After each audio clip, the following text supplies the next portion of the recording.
नमस्कार शेतकरी बांधवांनो, मी डॉक्टर शिल्पा. आपल्याला व्हिडिओच्या माध्यमातून कनेक्ट करण्याचं काही तुम्हाला कारण सांगायचं आहे. आजच्या काळामध्ये सगळ्यांकडे मोबाईल्स आहेत, सगळ्यांकडे सोशल मीडिया कनेक्शन आहे. या माध्यमातून ज्याला जी पण माहिती आहे ते YouTubeवरती टाकण्याची सगळ्यांनाच हौस असते. परंतु त्याच्यात जर माहिती चुकीची गेली तर सगळ्यात जास्त नुकसान कृषी आणि मेडिसिन या 2 गोष्टींमध्ये होऊ शकतं.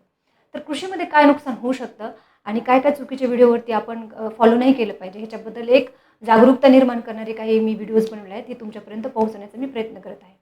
तर मायक्रोरायझा जे पण शेतकरी शेती करत असतील त्यांना मायक्रोरायझा म्हणजे काय माहिती आहे. थोडक्यात सांगायचं तर मायक्रोरायझाचे भरपूर फायदे आहेत. आपण त्याच्यात जाणार नाहीत. जर कोणाला इंटरेस्ट असेल तर आपण त्याच्यावरती स्वतंत्र व्हिडिओ बनवूयात, की मायक्रोरायझा काय आहे. थोडक्यात सांगते, मायक्रोरायझा एक बुरशी आहे. ती झाडाच्या मुळाशी वाढते, मुळासोबत वाढते आणि सहजीवन पद्धतीने राहते. त्याला लागणारे, झाडाला लागणारे पोषक अन्नद्रव्य आणि पाणी ते झाडाला प्रोव्हाइड करण्याचं काम करते. तर आता आपला मुद्दा आपल्याला दुसरीकडे न्यायचा नाही. चुकीच्या व्हिडिओबद्दल बोलले आणि त्याच्यामुळे काय नुकसान होऊ शकते त्याबद्दल मी तुम्हाला काही उदाहरण सांगणार आहे. मी YouTubeवरती पाहताना असे काही बरेच व्हिडिओ पाहिले, त्यापैकी 2च मी घेतलेत. त्यामध्ये एका व्हिडिओमध्ये क्लेम केलेलं आहे, की आपण मायक्रोरायझा शेतामध्ये कशा मल्टिप्लाय करू शकतो. त्याच्यामध्ये त्यांनी सांगितलं, की 200 लिटर टाकी घ्यायची, 200 लिटर पाण्याची टाकी घ्यायची, त्याच्यामध्ये पाणी टाकायचं, मग गूळ टाकायचा, असं बराचसा त्याच्यामध्ये त्यांनी सांगितलेलं आहे. त्याच्यामध्ये मल्टिप्लाय होतो 4-5 दिवसांनी मायक्रोरायझा. हा व्हिडिओ 100% चुकीचा आहे. दुसरा एक व्हिडिओ मी पाहिलेला आहे, ते कसं आहे ते मी तुम्हाला पुढे सांगणार आहे. दुसरा एक व्हिडिओ मी पाहिलेला आहे, की त्याच्यामध्ये एका व्यक्तीने सांगितलेलं, की गुळावरती आणि शिजलेल्या भातावरती मायक्रोरायझा घरगुती पद्धतीने बनवता येतो. आता हा तर खूपच मिसलीडिंग व्हिडिओ आहे, ज्याच्यामध्ये की खूप नुकसान होतं आणि या व्हिडिओला लिटरली 2.1 मिलियन व्ह्यूज आहेत. ज्याच्यामध्ये की म्हणजे कितीतरी शेतकऱ्यांनी याचं अनुकरण केलेलं असेल. तर आपण बघूया शास्त्रशुद्ध पद्धतीनं, की हे कसं पॉसिबल नाही आणि याच्यामध्ये हे समजून घेण्यासाठी तुम्हाला आधी हे मायक्रोरायझा कसा प्रयोगशाळेमध्ये तयार होतो हे समजून घ्यावं लागेल. कारण का तर हे काही रसायन नाही जे की फॅक्टरीमध्ये बनतं. मायक्रोरायझा हा जसं मी तुम्हाला सांगितलं झाडाच्या मुळाशी वाढतो. तर त्या मुळामधून किंवा बाजूने त्याचं जे जाळं तयार झालं आहे ते आयसोलेट केलं जातं प्रथमतः. त्याच्यानंतर त्याचे पूर्ण कन्फर्मेशन केलं जातं, की तो मायक्रोरायझाच आहे का? त्याचे जीवाणू वगैरे सगळं त्याचे बीजाणू हे सगळे ऑब्झर्व्ह केले जातात. जे तंतू वगैरे तो कन्फर्म आहे झाल्याच्यानंतर प्रयोगशाळेमध्ये अत्यंत स्टराईल कंडिशनमध्ये त्याला एका जिवंत झाडाच्या मुळावरती वाढवलं जातं आणि त्यानंतर ह्याचं जाळं तयार झाल्याच्यानंतर ह्याचे जे बीजाणू आहेत, तंतू आहेत किंवा इन्फेक्टेड रूट्स आहेत, ह्याचे पीसेस करून एका कॅरियरमध्ये भरले जातात आणि नंतर त्याचं कन्फर्मेशन केलं जातं, की तो मायक्रोरायझा आहे, चांगल्या पद्धतीनं त्याचा जे काउंट आहे तो आहे आणि मग ते पाऊचमध्ये पॅक करून तुम्हाला कंपनी देते. 400, 500, 600 रुपयाला हा मायक्रोरायझा मिळतो. तर एवढं महागडं आपण घेतो आणि त्याच्यानंतर अशा पद्धतीनं आपण त्याच्यामध्ये शेतामध्ये जाऊन त्याचं सगळं काउंट कमी करून टाकतो किंवा अनवॉन्टेड मायक्रोब त्या पाण्यामध्ये ग्रो करतो आणि मग आपल्याला असं वाटतं, की आपल्या मनाला समाधान वाटतं, की आपण खूप पैसे घालून आपल्या शेताचा किंवा क्रॉपचा आपल्या किंवा पिकाचा आपण काय केलेलं आहे, फायदा केलेला आहे. पण ते नुकसान होतं. तर तुम्हाला कळलं असेल, की हा जिवंत रूट्सवरती किंवा झाडाच्या मुळावरती वाढणारा जो फंगस आहे, तो गुळावरती किंवा पाण्यामध्ये किंवा तांदळावरती नक्कीच वाढू शकत नाही.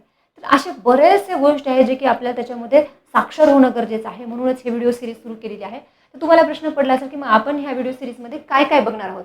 तर शेतकरी मित्रांनो, मी काही विचार करून काही मुद्दे आहेत जे काढलेले आहेत शेतकऱ्यांच्या फायद्याचे. पहिलं म्हणजे असे जे चुकीचे व्हिडिओ जे येतात त्याच्यामुळे की चुकीची माहिती असल्यामुळे शेतकऱ्यांचं नुकसान होतं.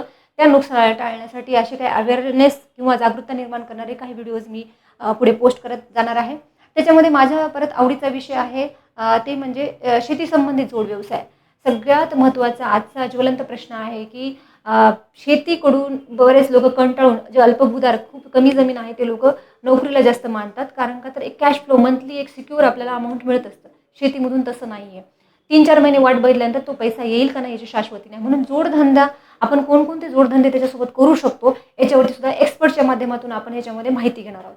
दुसरं आहे कृषी बाजारपेठ चर्चा. शेती उत्पन्न कधी-कधी खूप चांगलं येतं, परंतु आपल्याला भाव मिळत नाही. तर त्याच्यामध्ये काय नियोजन करता येऊ शकतं? सुरुवातीपासून शेवटपर्यंत टायमिंगचा असेल, पैशाचा असेल किंवा त्याच्यामधल्या निविष्ठाचं असेल, ह्याचं सगळं आपण एक्सपर्टच्या माध्यमातून आपण ह्याच्यामध्ये चर्चासत्र ठेवणार आहोत. त्याच्यानंतर आहे आधुनिक तंत्रज्ञान. आता तुम्ही म्हणाल, की आम्हाला सगळ्या गोष्टींची माहिती आहे. आधुनिक तंत्रज्ञान म्हणजे सगळीकडेच मिळून जातं आम्हाला. युनिव्हर्सिटीज आहेत, अपडेट्स आहेत, सगळ्या गोष्टींचे मॅगझिन्स आहेत, वृत्तपत्र आहे ज्याच्यातून मिळून जातं. परंतु मग मला एक साधा प्रश्न विचारायचा आहे तुम्हाला, की आपल्याला रिसेंट काय काय अपडेट माहीत नाहीत. आता आंबा हे जे पीक आहे भारतातलंच आहे. ठीक आहे. भारताचंच ओरिजिन आहे, तरीसुद्धा बऱ्याचशा व्ह्युअर्सला हे माहिती नसेल की त्याच्यामधली जी कोय आहे किंवा जे सीड आहे त्याच्यापासून वॅक्स बनवला जातो आणि हा वॅक्स खूप महागड्या किमतीमध्ये कॉस्मेटिक इंटरनॅशनल मार्केटमध्ये विकला जातो. सौंदर्य प्रसाधनामध्ये तो वॅक्स वापरला जातो. तर अशा पद्धतीची माहिती घेणं आपल्याला फायदेशीर ठरू शकतं. कसं ठरू शकतं?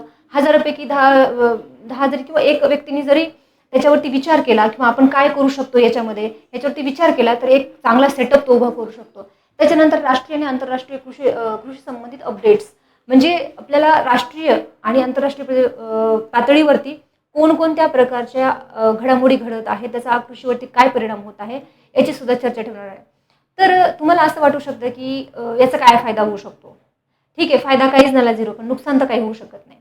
आपल्याला ही जागरूकता निर्माण करणं आहे, साक्षरता आपल्याला कृषी संबंधित वाढवणं आहे. यासाठी एक छोटासा माझा प्रयत्न आहे. आशा करते की तुम्हाला हा व्हिडिओ आवडला असेल. धन्यवाद. जय जवान, जय किसान, जय विज्ञान.